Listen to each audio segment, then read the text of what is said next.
금요 성령 집회에 나오신 여러분들을 환영하고 축복합니다. 오늘도 함께 하실 하나님을 찬양합니다. 오늘 우리가 열방의 소망 되신 주님의 이름을 높여드릴 때 우리가 예배하는 모든 곳에 그 은혜와 사랑이 흘러갔으면 좋겠습니다. 우리 그 주님께 우리의 고백 올려드리겠습니다.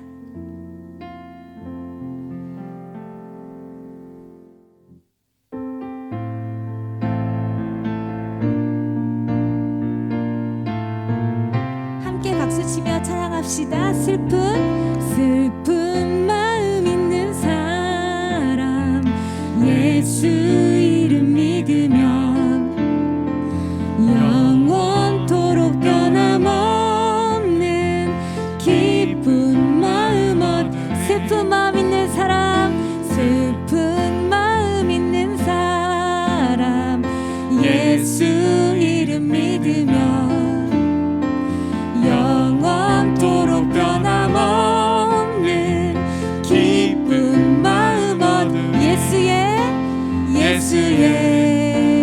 이름은 세상의 소망이요 예수의 이름은 천국의 기쁨.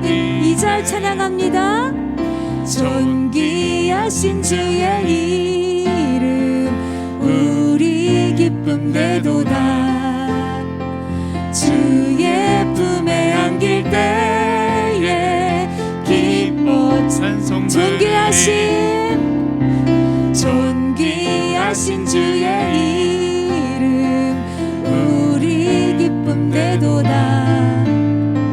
주의 품에 안길 때에 기뻐 찬송 부르리. 예수의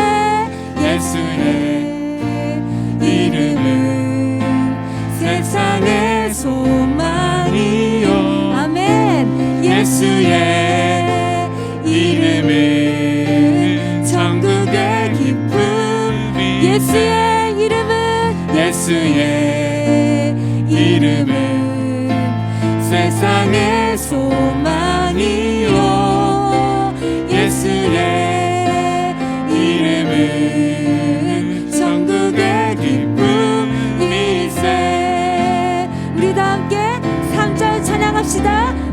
우리 갈 길 다간 후에 보좌 앞에 나가 왕의 왕께 경배하며 멸류관을 드리리. 우리 갈 길 다간 후에 보좌 앞에 나가 왕께 경배하며 멸류관을 드리리. 예수의 이름은 세상의 소망이요. 예수의 이름은 천국의 기쁨. 예수의 이름은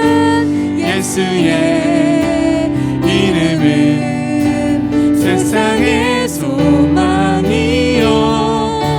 예수의 이름은 천국의 기쁨. 예수의 이름은 세상의 소망이요. 예수의 이름은 천국의 기쁨이세. 우리 소망 되신 주님을 찬양합시다. 예수 열방의 소망 예수 우리의 위로자 주는 온 땅에 영원한 소망. 예수 어둠 속의 빛 예수 변함없는 진리 주는 온 땅에 빛이 되시네. 우리 위해 죽으시고 다시 사신 생명의 주 우리 위해 죽으시고 다시 다시 사신 생명의 주 주님만이 소망이요 변함없는 반석이라 주님만이 온 세상을 비추시네 또 죽음에서 부활하신 우리 구주 평강의 왕 주를 믿는 모든 자의 소망 대신 주를 믿네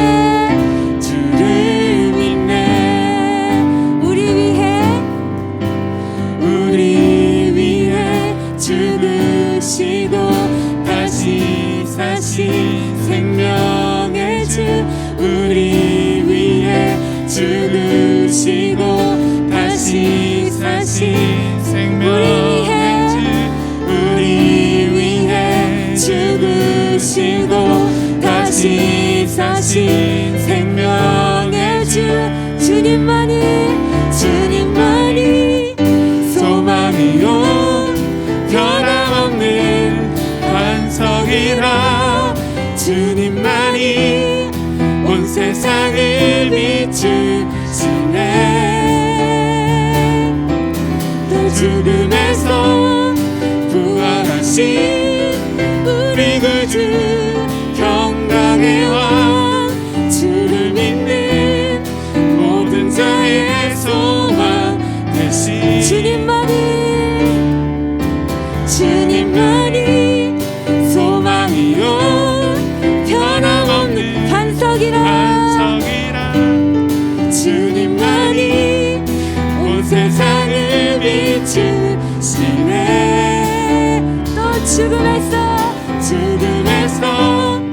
부활하신 우리 구주 평강의 왕 주를 믿는 모든 자의 소망 대신 주를 믿네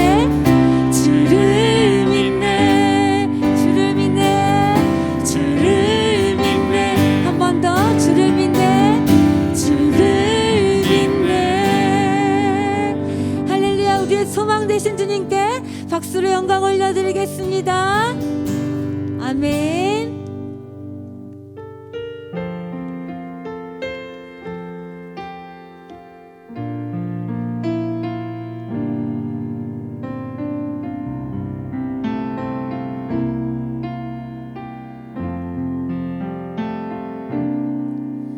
내 영혼의 극히 깊은 데서 맑은 가락이 울려나네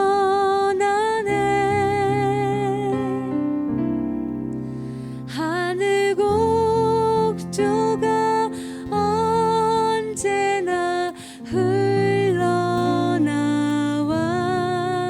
내 영혼을 고이 싸네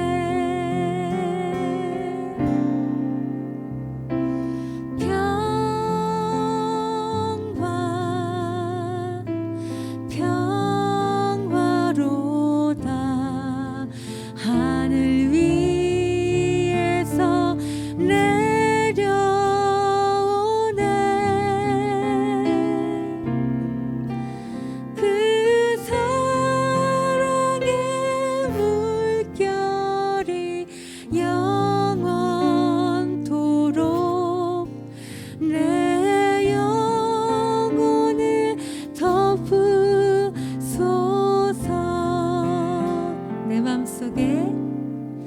내 맘속에 솟아난 이 평화는 깊이 묻힌 보배로다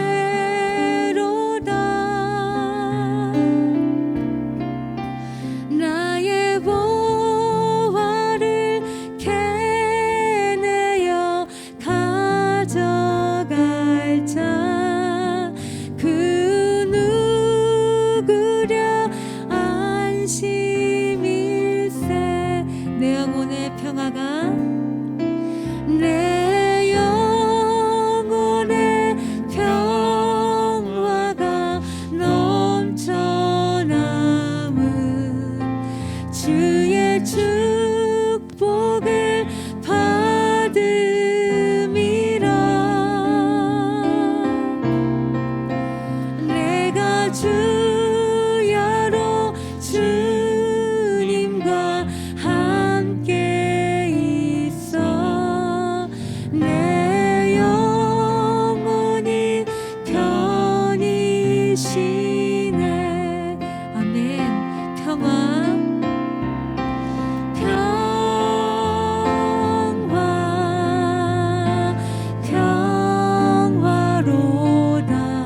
찬양합니다.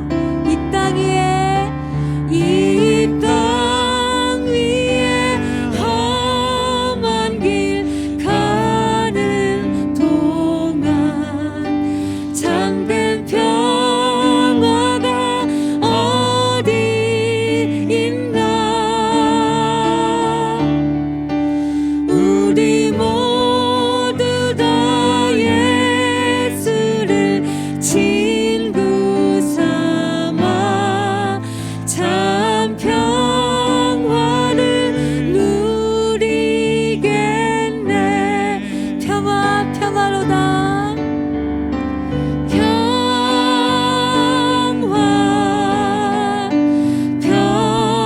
평화로다. 하늘 위에서 내려오네. 그 사랑의 물결이 영원토록 내 영혼을 덮으소. 그 목소리로 찬양합니다. 평화 평화 평화로다. 하늘 위에서 내려오네.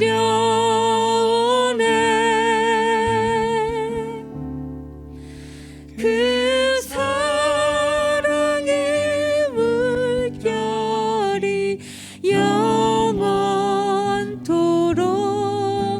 내 영혼을 덮은 우리 주님의 평화를 찬양합시다. 평화 평화 평화. 하늘 위에서 내려오네. 위에서 내려오네.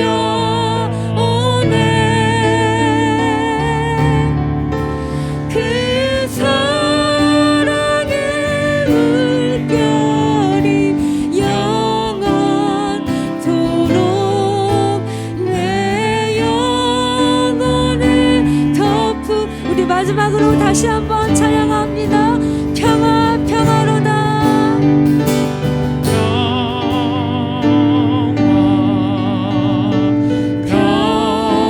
평화로다. 하늘 위에서 내려오네.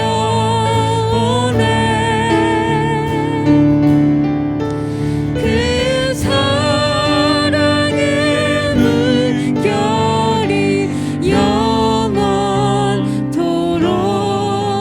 내 영혼을 덮으소서.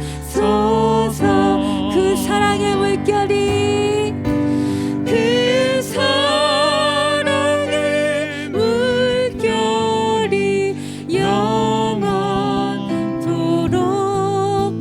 내 영혼을 덮으소. 그 사랑의 물결이 그 사랑의 물결이 영원토록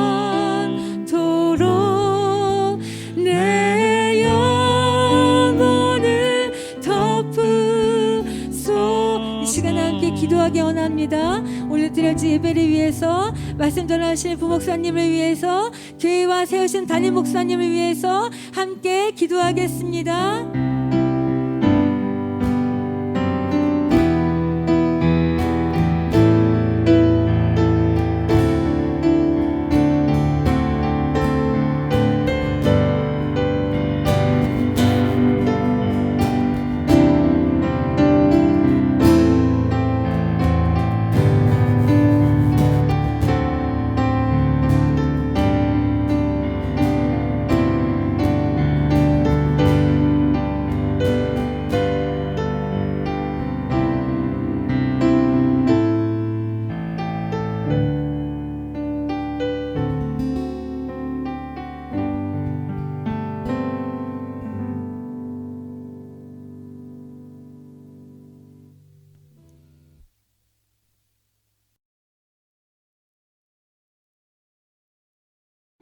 온 무리가 가만히 있어 바나바와 바울이 하나님께서 자기들로 말미암아 이방인 중에서 행하신 표적과 기사에 관하여 말하는 것을 듣더니 말을 마침에 야고보가 대답하여 이르되 형제들아 내 말을 들으라. 하나님이 처음으로 이방인 중에서 자기 이름을 위할 백성을 취하시려고 그들을 돌보신 것을 시므온이 말하였으니 선지자들의 말씀이 이와 일치하도다. 기록된 바 이후에 내가 돌아와서 다윗의 무너진 장막을 다시 지으며 또 그 허물어진 것을 다시 지어 일으키리니 이는 그 남은 사람들과 내 이름으로 일컬음을 받는 모든 이방인들로 주를 찾게 하려 함이라 하셨으니 즉 예로부터 이것을 알게 하시는 주의 말씀이라 함과 같으니라. 그러므로 내 의견에는 이방인 중에서 하나님께로 돌아오는 자들을 괴롭게 하지 말고 다만 우상의 더러운 것과 음행과 목매어 죽인 것과 피를 멀리하라고 편지하는 것이 옳으니 이는 예로부터 각 성에서 모세를 전하는 자가 있어 안식일마다 회당에서 그 글을 읽음이라 하더라.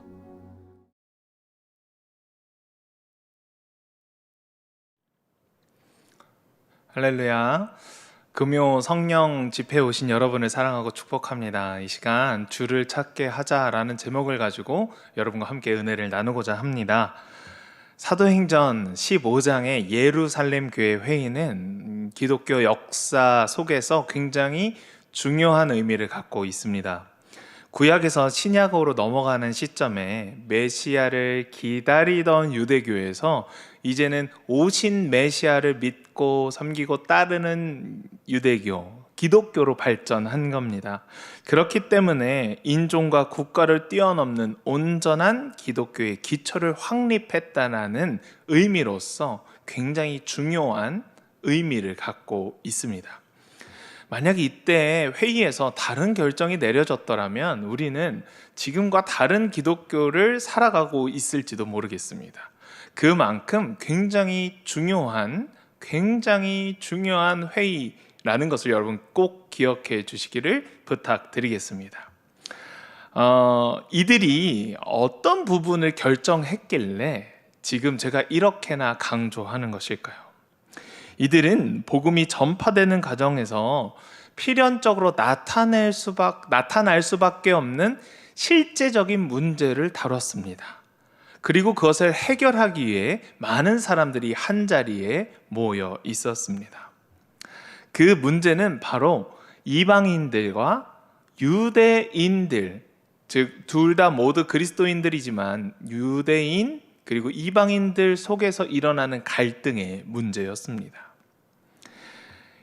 유대인들에게는 이러한 입장이 있었나 봐요.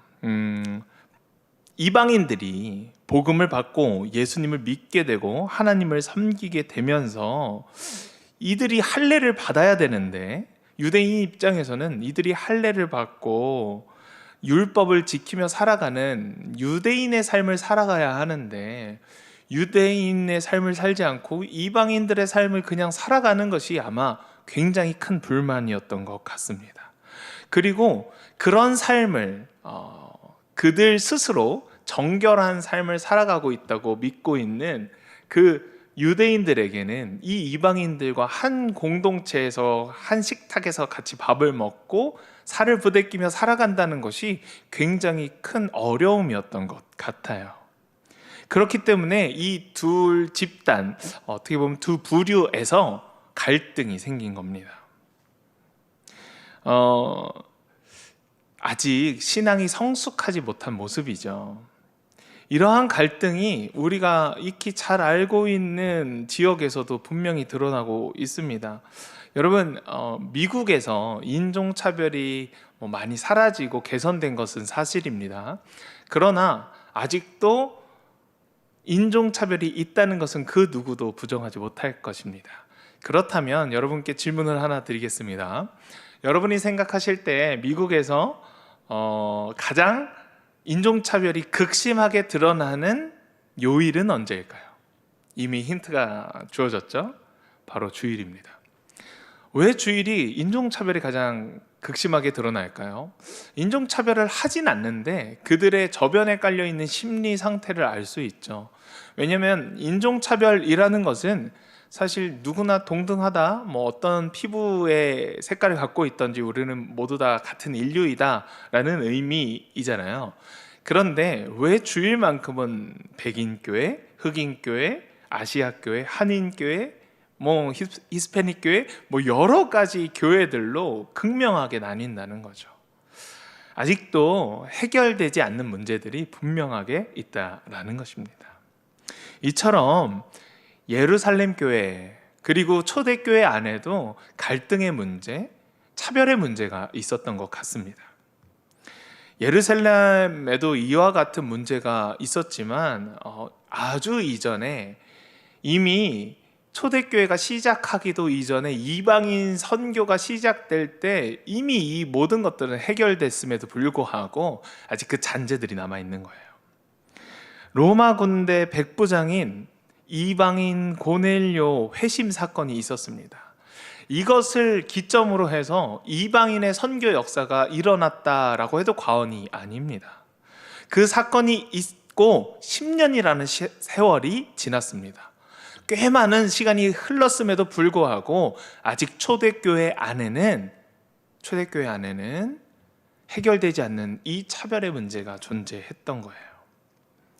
예루살렘 교회 안에는 이방인 기독교인의 숫자가 증가했고 더불어 유대인 기독교인들의 숫자도 많이 증가했습니다. 그런데 그곳에는 아직도 이 할례와 율법의 문제가 있었습니다. 그러나 그 문제가 아주 큰 어떤 사건, 큰 갈등을 일으키지 않았기 때문에 그동안 지도부에서는 덮어두고 있었던 것이죠. 베드로가 고넬료에게 복음을 전했을 때처럼 하나님은 차별 없이 이방인들에게도 회개와 믿음을 주셨습니다. 바울의 1차 전도의 여행을 끝나고 바나바와 바울은 안디옥 교회로 돌아와 하나님께서 이방인들에게 믿음의 문을 여신 것을 확인했어요. 그리고 그 어디에도 할례의 문제가 문제되지 않는다라고 할례의 문제가 드러나지 않고 있었던 것이죠. 그러나 예루살렘 교회 안에 유대인들은 이렇게 생각하는 사람들이 있었던 거예요. 이방인이 예수님을 믿으려면 모든 유대인처럼 할례를 받아야 해. 이것은 그들이 예수님을 믿고 기독교인이 된다는 것은 모세에게 주신 언약의 의미를 함께 하는 것이기 때문에 언약 백성의 표식인 할례를 받고 모든 율법을 지키는 것이 완벽한 구원에 이르는 것이야. 그러니까 이방인들도 할례를 받아야 해 라는 유대인들의 고정관념, 그들의 고집, 그들의 생각이 있었습니다. 이런 주장을 하는 사람들은 대부분 바리새파에서 회심한 기독교인들이었습니다. 더 문제는 이러한 사람들이 자신의 생각을 갖고 있는데 이것을 밖으로 표출하지 않은 채 사람들을 가르치고 교육했다라는 것에 더 큰 문제가 있는 거예요. 그러니까 앞서 이야기했던 것이 이해가 되시죠? 이러한 갈등이 있지만 큰 문제가 되진 않았던 거예요. 왜냐하면 이들이 저변에 깔려있는 그 생각과 사상으로 사람들을 가르치고 있었기 때문입니다. 그들은 믿는 형제들에게 믿음을 가르치면서 예수님의 복음을 가르치면서 거기에 자신들의 생각인 할례를 더했던 거예요. 이 방법이 온전한 구원을 받는 방법이야 라고 어떻게 보면 잘못된 가르침을 가르쳤던 겁니다. 이것이 모든 믿음, 신앙생활을 하는 사람들로 하여금 혼란을 가중시켰어요. 그들은 자신들이 유대인으로서 그러한 길을 밟았던 것처럼 이방인들도 자신들과 같은 과정을 밟아야 한다, 거쳐야 한다라고 생각했던 거예요. 즉 믿음과 율법과 할례를 구원의 필수 조건으로 내세우기 시작했다는 거죠. 그들은 구원에 대한 다른 견해를 갖고 있었기 때문에 이방인 성도들과 함께 하는 것이 아마 불편했을 것이고 이것이 갈등과 혼란이 되었을 겁니다. 안디옥 교회에서 지도력을 행사하던 바나바와 바울이 바로 유대인들의 가르침에, 이러한 유대인들의 가르침에 크게 반발했을 것입니다. 그것은 너무나도 당연합니다. 왜냐하면 바울도 그러한 유대인과 같은 입장이었다면 많은 교회에서 선교 활동을 하면서 또 복음을 가르치면서 할례를 강조했을 것이기 때문입니다. 바울은 여러분도 아시다시피 그 누구보다도 더 율법과 이 열심인 사람이었습니다. 그렇기 때문에 이 할례에서만큼은 그 누구에게도 지지 않을 만한 사람이죠. 율법에 관해서 율법을 강조하는 것에만큼은 정말 그 누구에게도 뒤지지 않을 만한 사람인데, 그러한 바울이 이런 율법과 할례를 강조하지 않았다는 것에는 어떤 이유가 있음에 분명합니다. 바울은 예수님을 믿으며 구약 시대의 의식과 율법이 그리스도를 통해서 모두 성취되었다고 믿는 사람이었습니다. 그래서 유대인들의 허례허식 같은, 거칠애 같은 그 의식을 벗어버리고 예수님으로부터 시작해야 할 것을 권고했죠. 하나님이 할례의 조건을 내세우지 않으시고 복음을 이방인들을 통해 부르시고 믿음을 주셨고 자녀로 삼으시는 모습을 안디옥을 비롯한 여러 지역에서 바울은 이미 확인했습니다. 이 할례에 대한 갈등 문제는 교회의 근간을 흔들 수 있는 매우 중요한 문제였습니다. 그런데 중요한 것은 할례의 필연성을 주장하는 사람들은 예루살렘 교회로부터 온 사람들이었고 그들도 하나님의 사람이었고 예수를 믿는 사람들이었기 때문에 그들이 잘못했다고 교회 밖으로 내보낼 수 있는 것도 아니었지요. 안디옥 교회는 이 문제를 해결하기 위해서 교회의 대표를 예루살렘 교회로 보냈던 거예요.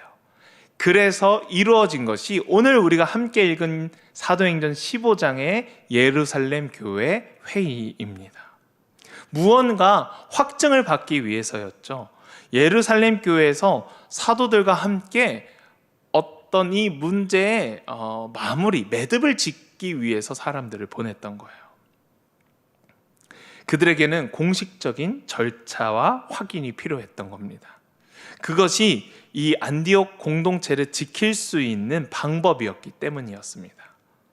이런 것이 공개적으로 입장을 표명해야 할 지도부의 역할입니다. 중요한 부분은 이것입니다. 이 회의는 이방인들을 받을 것이냐 아니냐 이러한 문제의 회의가 아니라 이방인들을 어떻게 믿음의 형제들로 인정할 것인가에 대한 문제였습니다. 오늘 우리가 읽은 성경이 거듭 말씀하지만 이 예루살렘 회의의 한 장면입니다. 누가는 이 장면을 굉장히 요약해서 기록했습니다. 그 이유는 그 의견의 만장일치를 이루었기 때문입니다. 그러나 이 회의는 절대로 강압적이거나 고압적이지 않았을 것이고 서로 의견을 계속 나누고 이해하고 받아들이기까지 수없는 노력이 있었을 것입니다. 베드로와 야고보의 연설 중 핵심만을 소개한 이유는 그 내용이 이미 이 회의에 참석한 모두에게 설득력 있게 받아들여졌다는 것입니다. 베드로는 고넬료 사건을 이야기하면서 하나님이 보여주신 환상을 비롯하여 사건의 경과를 자세하게 알려줬고 모두가 그것은 하나님이 하신 일로 인정했습니다. 그리고 하나님께서는 성령을 보내셔서 이방인과 유대인을 구별하지 않으심을 나타낸다고 이야기합니다. 또한 예수를 메시아로 믿는 믿음만으로 부족하고 거기에 할례와 율법의 준수와 같은 부가 조건들이 덧붙여져야 한다고 주장한다면 그것은 이미 예수 그리스도의 십자가 구속 사역이 불충분하다고 의미하는 것이기 때문에 문제가 생긴다고 이야기합니다. 쉽게 얘기하면 지금 할례와 율법의 준수가 구원의 완성에 관한 중요한 조건이라면 예수 그리스도의 십자가 사건이 무의미하다라는 거예요. 그렇기 때문에 우리는 할례와 율법에서 자유한 예수 그리스도가 나의 구원자인 것을 믿는다면 할례와 율법에서 자유를 얻은 사람들이다 라고 이야기하는 것이죠. 구원은 예수 그리스도의 은혜로 얻어지는 것입니다. 그것은 우리의 율법이나 할례로 이루어지는 것이 아닙니다. 그렇기 때문에 사도들은 이러한 부분을 정확하게 정리했던 거죠. 이 회의의 사회를 보고 있던 야고보는 이 모든 부분들을 잘 정리했습니다. 크게 두 가지로 결론을 내었습니다. 하나는 이것입니다. 유대인들 보고 하는 이야기예요. 이방인들을 괴롭게 하지 말라. 즉 유대인의 생각과 관습과 율법과 할례를 이방인들에게 강요하지 말라라는 것이죠.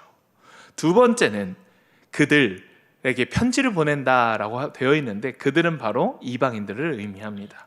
이방인들에게 편지를 보내서 우상의 더러운 것, 음행한 것, 목 졸라 죽인 것, 피를 멀리하라라고 권면하자라는 결과를 내세웠습니다. 지금 이 예루살렘 교회에서 회의의 결과는 아주 간략하게 두 가지로 정리된 거예요. 유대인들 보고는 당신들 이방인들 괴롭히지 마세요. 이제 더 이상 그것을 강요하지 마세요. 라는 결론이 났고, 그런데 이방인들에게도 같은 어떤 조치가 이루어졌어요. 그것이 무엇이냐면 우상의 더러운 것, 음행하는 것, 목절라 죽인 것, 피를 멀리해라 라고 이야기하는 것입니다. 여러분, 우리는 이 회의를 통해서 알아야 되는 것이 여러 가지가 있는데 그중 가장 중요한 것은 바로 포기에 관한 회의였다는 겁니다. 우상의 더러운 것, 음행한 것, 목졸라 죽인 것, 피를 먹는 것, 이것이 바로 이방인들이 행하고 있었던 불경건한 행위였습니다. 이것은 유대인의 율법적으로 금기시되고 있던 부분이에요. 그러나 이 행위는 바로 우상을 섬기는 행위에 비롯된 거기 때문에 그리스도인들이 행해서는 안 되는 행위와 밀접한 관련이 있었습니다. 그럼에도 불구하고 우리가 본질만 잘 지킨다면 이것을 크게 문제 삼고 있지 않았던 초대교회의 입장을 우리는 알 수 있었던 거예요. 그러나 오늘 이 사건을 통해서, 오늘 이 회의를 통해서 이 교회 지도자들은 아주 지혜로운 판단을 내린 것 같아요. 바로 양쪽 입장에서 하나씩 포기시킨 겁니다. 유대인들은 할례와 율법을 강요하는 것을 포기시켰습니다.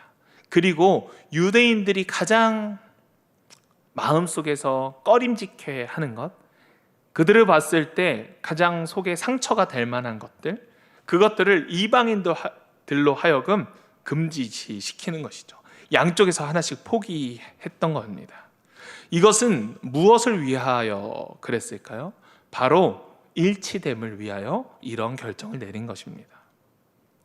지금까지 우리는 사도행전에서 이방인들과 유대인 그리스도인 사이에 있는 갈등을 해결하려는 노력을 보았습니다. 여기서 중요한 것은 일치라는 가치를 얻어내기 위해서 이들이 결정했던 결정이 바로 한 개씩 포기를 시키는 것에서 출발하는 것을 우리는 알 수 있었습니다. 그동안 수많은 교회에서 사실 일치됨, 하나됨을 외치고 있었습니다. 그 하나됨은 오늘 저의 설교의 제목과 같이 주를 찾게 하는 목적에 가깝습니다. 우리가 많은 사람들을 주님께로 인도하는 것, 주님을 찾게 하는 것, 그 목표를 위해서 우리는 하나 되어야 한다고 수없이 외쳤습니다. 한양제일교회는 하나가 되어야 해요. 여러분은 하나가 되어야 합니다. 주님 안에 하나 된 우리가 됩시다. 이러한 슬로건과 메시지들이 참 많이 선포되고 있었습니다. 그러면서 하나 되기 위해서 정말로 많은 교회에서, 그리고 저도 그렇게 외쳤었는데, 외쳤던 중요한 부분이 무엇이냐면 우리가 같은 마음을 품읍시다. 우리가 먼저 하나 됩시다. 그래야 우리가 선교할 수 있습니다. 그래야 주를 찾게 할 수 있습니다. 즉 우리가 복음을 전할 수 있습니다 라고 이야기했죠. 같은 마음을 품는 것 중요하죠. 그런데 같은 마음을 품기 위해서는 정말 같은 것만 보고 우리가 똑같이 행동만 하면 될까요? 오늘 그 문제가 유대인과 이방인들 사이에 있었잖아요. 그들이 서로 우리 똑같이 하자, 똑같이 살자, 똑같이 생각하자 라고 외쳤잖아요. 그런데 결코 그들은 하나가 되지 못했던 겁니다. 왜냐하면 그것은 어떤 한쪽의 입장이었기 때문입니다. 하나가 된다는 것은 어찌 보면 오늘 예루살렘 교회 회의에서 결정됐던 것처럼 무언가 포기로부터 시작되지 않나 싶습니다. 같은 마음을 품자라는 것은 완벽한 이론처럼 보입니다. 여러분은 어떠신가요? 이 말씀을 준비하면서 일치됨, 하나됨을 위해서 우리가 무엇을 해야 할까? 무엇을 해야 할까? 무엇을 더 해야 할까? 고민해 보았습니다. 아니요, 그것은 잘못된 것이었습니다. 어떻게 보면 우리는 무엇을 포기해야 할까? 우리가 하나가 되기 위해서는, 내가 저를 품기 위해서는, 내가 복음을 전하기 위해서는 무엇을 해야 할까가 아니라 무엇을 포기해야 할까? 이 부분이 우리에게 더 다가와야 한다는 것입니다. 지금 그들은 서로가 가장 놓지 못하는 것을 서로 놓기로 결정했습니다. 유대인들은 율법을 강요하는 것, 할례를 강요하는 것, 그들이 가장 중요하게 여기는 것을 내려놓았습니다. 이방인들은 지금까지 그들이 수 없는 시간 동안 가지고 있었던 관습들, 습관들, 문화들을 내려놓기로 결정했습니다. 왜냐하면 그리스도의 몸된 교회를 건강히 이루기 위해서 말입니다. 우리는 공동체를 이룰 때 무언가 주장합니다. 이것이 되어야 한다, 이렇게 해야 한다 라고 말입니다. 그러나 때로는 그것이 교회를, 공동체를 어렵게 만들 수 있습니다. 우리 공동체를 위해서 내가 이것을 포기해야지, 이것은 나의 생각일 수 있지, 무엇을 포기하시겠습니까? 오늘 이 시간 우리 함께 기도할 텐데, 우리 함께 3가지의 기도 제목을 나눌 텐데, 여러분 그 기도 제목 가운데 여러분 정말 포기하는 것이 나왔으면 좋겠습니다. 그 포기하는 목적은 바로 일치됨에 있습니다. 여러분, 우리는 아직도 갈 길이 멉니다.